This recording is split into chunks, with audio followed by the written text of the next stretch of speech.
Ahzab suresi. Ahzab suresi Medine dinen sürelerden ol 73 ayetden ibarettir. Bu sürede Müslümanlara karşı sövüşme için cemlenen Arap tire tayfalar hakta gurrun ozganyanlığı için süre şu ad bilen adlandırılıptır. Ahzab suresi tireler, tayfalar diyen manileri anlatıyor. Rahman ve Rahim olan Allah'ın adı bilen.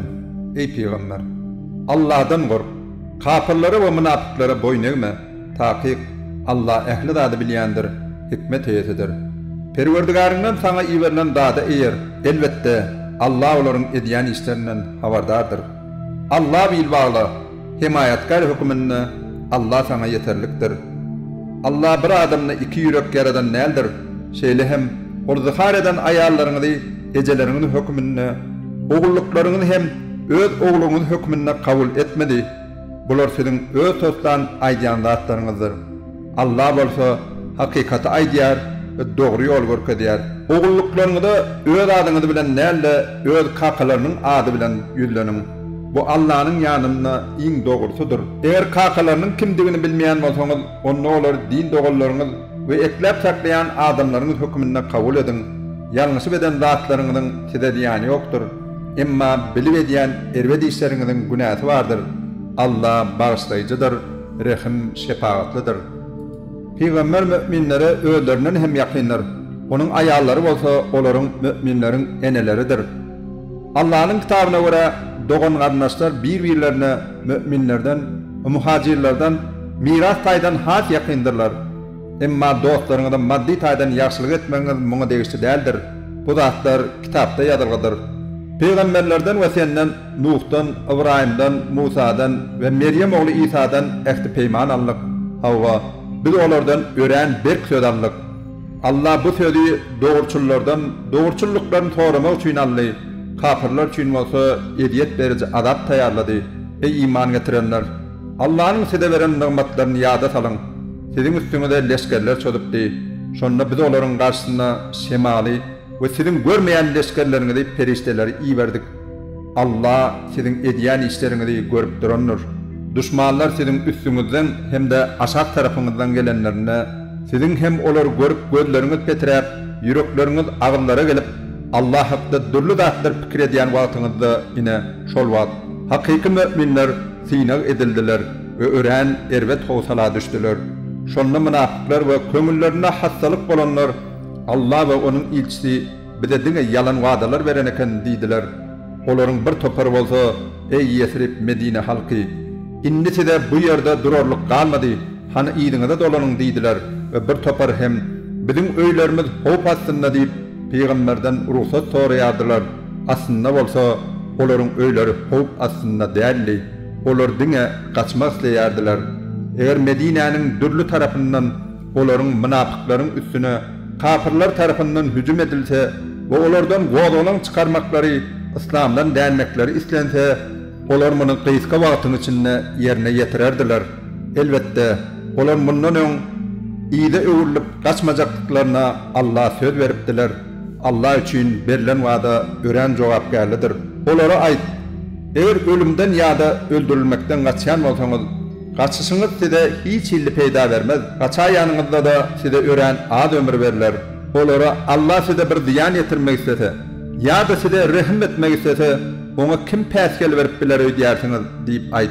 Olar özlerine Allah'dan başka ne dost ne kömekçi taparlar. Allah sizin aranızdan haka bövet bolyanları ve özlerinin taraftarlarına hani bize gelen diyenleri ören kovulyandır. Aslında oların ören ad toparı düşmanlara karşı savaşa katlaşarlar. Olar size ören husuytturlar. Olara hop avananla ölüm korkusundan huşunu yitiren adam yali gözlerini möylerdip sana seyrediyendiklerini görürsün. Emma hop ayrılandan son olsa olcalara bakıylık edip sizi avlı diller bilen anzıdarlar. Olar iman getiren kişiler değildir. Şonun için Allah onların amallarını köydürendir. Bu Allah için ören yengildir. Olar özlerinin yaranları olan koşunların gitmediğini güman ediyerdiler. Eğer şol koşunlar tədeden gelse, onu olar çölde yaşap gören çarvaların yanına gidip, size değişli haberleri şol yerden esitmek isterler. Aslında olar aranızda bolsalar da, onların ören ad bölüğü sögüşe katlaşarlar. Ey müminler, elbette siz için Allah ve ahiret gününden umidgar bolanlar hem de Allah'ını köp yad edenler için Allah'ın peygamberinde gödel görülde vardır. Müminler düşman toparlarını görenle yine bu Allah'ın ve ilçisinin bir de vaade veren dadıdır. Allah ve onun ilçisi doğraydıptır deydiler. Bu koşunların gelişi onların Allah olan imanlarını ve vefalılıklarını güçlendirdi. Müminlerin arasında Allah veren vaadalarına duran ençeme mert yiğitler vardır. Onların bir toparı bu yolda şehit boldu, bir toparı olsa ona araşyarlar. Emma olar beren sözlerini hiç haçan ütgötmediler. Çünkü Allah imanına vefalı kişileri doğurçullukları sebepli sıylarlar. Münafıkları olsa istese azap verir. Eğer tövbe etseler verin, tövbelerini kabul eder. Ta ki Allah bağışlayıcıdır, rahim şefaatlidir. Allah inkar edenleri öz kineleri bilen iyilerine kaytardı. Ve olar hiç hilli peyda kadan bilmediler. Allah seveşte müminler için yeterliktir, himayetkardır. Ta ki Allah kuvvetlidir, kudreti güçlüdür. Allah ol kafirlere yardım veren ehli kitapları galalarından çıkardı ve onların yüreklerine korku saldı. Siz onların kafirlerini öldürdünüz, kafirlerini olsa yesir aldınız. Allah sizi onların yerlerine, yurtlarına, mal mülklerine ve ayak basmadık topraklarına da miras şöretti. Ta ki Allah'ın ehli dağda gücü yetyendir. Ey Peygamber, sen ayarlarına, eğer siz bu fani dünyanın ve onun belek dinatını isteyen olsanız, onunla gelin, men size bu dünyada barda adımdan vereyim ve sizi yaxşılık bilen nikamdan ayırayım deyip ayt. Eğer Allah'ını, onun ilçisini ve ahiret yurdunu isteyen olsanız, ta ki Allah sizin aranızda yaxşı işleri ediyenleri ören ulu silahları bilen silahlar. Ey Peygamberin ayarları, sizden kim bir ervetlik etse onu verilecek azap iki esse arttırılır. Bu Allah için ören ansattır. Emma sizden kim Allah ve onun ilçisine tabin olup kovu işler etse onun silahını hem iki esse verir ve biz ona cennette bol orskal nimet tayarladık. Ey Peygamberin ayarları, siz Allah'ın yanındaki mertebede beyleki denanları yal değilsiniz. Eğer Allah'dan korkan olsanız ne mehrem erkeklere ne bilen seslenmeyin. Çünkü yüreğinde hastalık olan kişi ayarları olan hüvese tamakin olur. Elmidama yaxşı sözleyin. Mertebenizi saklap öylerinizde oturun ve bir iş bilen çıkanınızda olsa İslam'dan önkü dövürdeki yali yarım yanınız bedenmeyin.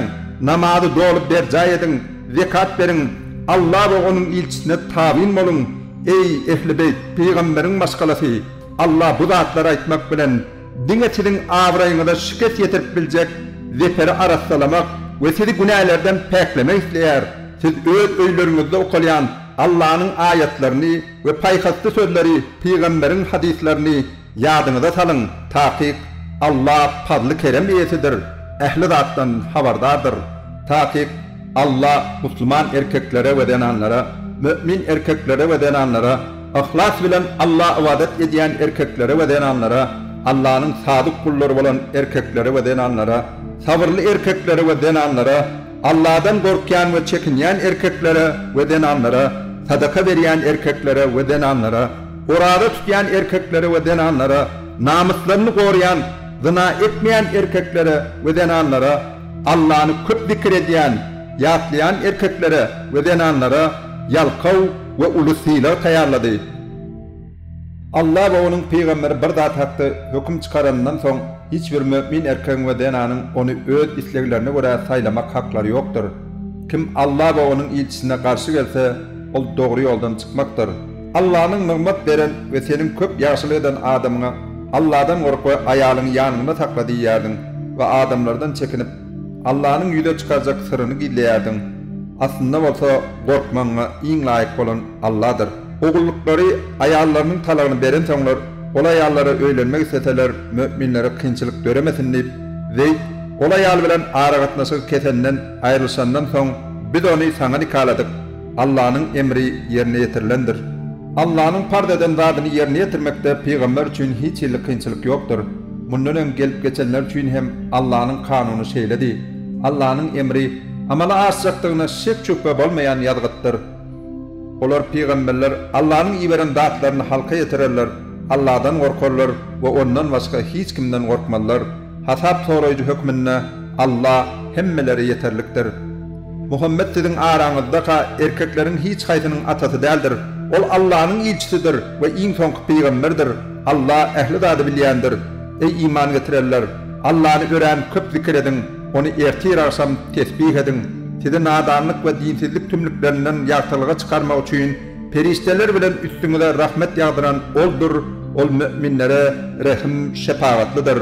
Olar Allah gowşan gününde salam bilen garşylanarlar. Allah olara ören uly syla taýýarlandyr. Ey peýgamber, elbetde biz seni şaýat, buşlukçy we duýdurjy edip iýerdik. Seni Allah'ın ruhsaty bilen dogry ýola çağırjy we nur saçýan çyrag edip iýerdik. Taky sen müminlere Allah tarapyndan ören uly fazly keremiň berilejekdigini buşla, kafirlere we münafıklara boyun eğme, olaryň ediyetlerine üns verme we Allah bilbagla. Himayatkar hükmünne Allah yeterlikdir. Ey iman getirenler, mümin delanlaryň nikahlaryndan soň olara elle girmeden, yanaşmadan talagyny berseňiz, olar üçin sanaljak iddet möhlet ýokdur. Şonuň üçin olara kynçylyk çekmeden gün güzäranlaryny aýlamaklary üçin galyň bermek bilen olary rady edin we ýagşylyk bilen uğradyn. Ey peýgamber, takyp biz haklaryny, galyňlaryny berip alan aýallaryny, Allah'ın sana olca edip beren kol astığındaki kırnaklarını, sizin bilen hicret eden, Mekke'den Medine'ye göçen kakan erkek ve ayal doğullarının kıyılarını, dayıların ve daydaların kıyılarını sana halal ettik. Eğer peygamber nikahlamaz istese, ödünü peygambere bağışlayan mümin denanı hem sana halal ettik. Ol ödünü bağışlayan denan bilen kalınını vermeden nikahlaşmak ehli müminlere değil, dine sana mahsustur. Biz olara müminlere ayalları bilen ve kol astındaki kırnakları bilen bağlanışıklı pardeden zatlarımızı bilýändir. Bu zatlar gelecekte sana kıyınçılık döremedlik üçündür. Allah bağışlayıcıdır, rahim şefaatlidir. Olardan ayallarından İsläniňi ýanyndan aýryp, ýanyna barmagy giýjikdirip, İsläniňi bolsa ýanyna alarsın. Wagtlaýyn ýanyndan aýran ayallaryň birini täzeden ýanyna almagyna sana hiç illi günah ýokdur. Bu olaryň batly bolmaklaryna, gynanmazlygyna we seniň beren zatlaryna rady bolmaklaryna iň laýyk bolanydyr. Allah seniň ýürekleriňizdäki zatlary bilýändir. Taky Allah ähli zady bilýändir, halimdir, howlugaýan däldir. Mundan soň sana başga denanlar bilen nikahlaşmak, görmegeylikleri göwnüňe ýarasa da, öňkü aýallaryň ýerine gyrnaklaryňdan başgalary almak halal däldir. Allah ähli zady gödekçidir. Ey iman getirenler, peýgamberiň öýlerine wagta seretmeden we nahara çağırylmadan girmäň. Çağırılan wagtyňyz barın. Nahar ýenigizden soň bolsa gep gurrunga gyzykman dargan. Çünki bu gep gurrunga gyzykyp köp oturmaňyz peýgambere ejir çekdirýän hem bolsa ol muny size aýtmakdan utanır. Allah bolsa hakykaty aýtmakdan çekinmez. Eger peýgamberiň aýallarynyň bir daha sorajak bolsaňyz, perdanyň aňyrsyndan soraň. Bu siziň hemde olaryň ýürekleri üçin iňňän arasy we päk ýoldur. Sizin peýgamberi ediyet etmeklige ve onun iýdinden aýallary bilen nikahlaşmaga hiç ille hakyňyz ýokdur. Taky bu hereketleriniz Allah'ın ýanyna gören uly günädir. Bir zady her näçe giýleseňiz hem, äşkär etseňiz hem barbyr Allah ähli zady bilýändir. Olara peýgamberiň aýallaryna öz ata-babalary, ogullary, doganlary, erkek we aýal dogallarynyň ogullary, musulman aýallar we gol astyndaky gyrnaklary bilen baglanşykly hijablaryny dogly saklamazlykda hiç illi günah ýokdur. Ey peýgamberiň aýallary, Allah'dan gorkun. Taky Allah ähli zady görüp durandyr. Taky Allah we onuň peristeleri peýgambere salawat aýdýarlar. Ey iman getirenler, siz hem oňa salawat aýdyň we oňa ýürekden salam bermek bilen salamatlyk dileň. Allah'ny we onuň ilçisini ynjydan kişileri Allah dünýäde we ahiretde näretdi we olara jebir jepaly azap taýýarlady. Mümin erkeklere ve mümin aýallary etmedik zatlar sebäpli ediyet edýänler taky ören uly tökmeti we äşkär günäni öz üstlerine ýükleýärler. Ey peýgamber, aýallaryňa, beýlaryňa we müminleriň aýallaryna, daşar çykarlaryna üstki örtüklerini örtmeklerini aýt. Bu olaryň tanalmaklary we ynjydylmalyklary üçin iň dogrusydyr. Allah bağışlayıcıdır, rahim şefaatlidir. Eger münafıklar, iki yüzler, yüreklerine hastalık bolanlar ve Medine'de ervet gep gurrun ýaýradýan kişiler bu kılıklarını koymasalar, biz seni olara musallat eder. Şondan soň olar seniň ýanyňda uzak wagtlap durup bilmediler. Olaryň hemmesi näletlenen ýagdaýda görülen ýerlerine tutularlar we ýok edilerler. Bu Allah'ın ötüp geçenler hakda kanunudur ve Allah'ın kanununu üýtgetmäge hiç hilli mümkinçilik tapmarsın. Adamlar senden kıyamatın haçan boljakdygyny sorarlar. Sen olara ol hakdaky maglumat diňe Allah'ın ýanyndadyr diýip aýt. Sen onu nädip biljek? Ahir zaman belki tiz wagtda bolar. Taqiq Allah inkar edenler näletledi ve olara ýalynly ot taýýarlady. Olar ol ýerde ebedi galarlar. Şeýle hem olar özlerine ne bir himayetkar ne de bir kömekçi taparlar. Olar yüzleri oda aylandırılan güni keşke biz Allah ve onun ilçisine tabin bolsadyk.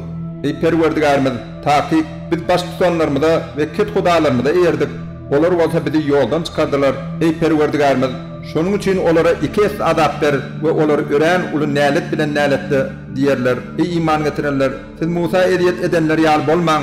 Allah onu olaryň atýan şyltaklaryndan päkledi. Ol Allah'ın nadarında ören abraýly peýgamberdir. Ey iman getirenler, Allah'dan gorkun ve doğru sözläň. Bu sebeple Allah sizin işleriňizi uğruna eder ve günahlarınızı geçer. Kim Allah ve onun ilçisine tabin bolsa, ol ören uly üstünlüge yeter. Biz amanatı Allah'ın dinini asmanlara, yere ve dağlara teklif ettik. Emma olar bunu götürmekten boyun tovladılar ve onun jogapkärçiliginden gorkdular. Onu insan boynuna aldy. Taqiq ol ören zalimdir ve nadandır. Şonuň üçin Allah 200'li erkekleri ve 200'li denanları, Allah şärik koşan erkekleri ve şärik koşan denanları cezalandyrar. İman getiren erkekleriň ve iman getiren denanlaryň tobalaryny bolsa kabul eder. Allah bağışlayıcıdır, rahim şefaatlidir.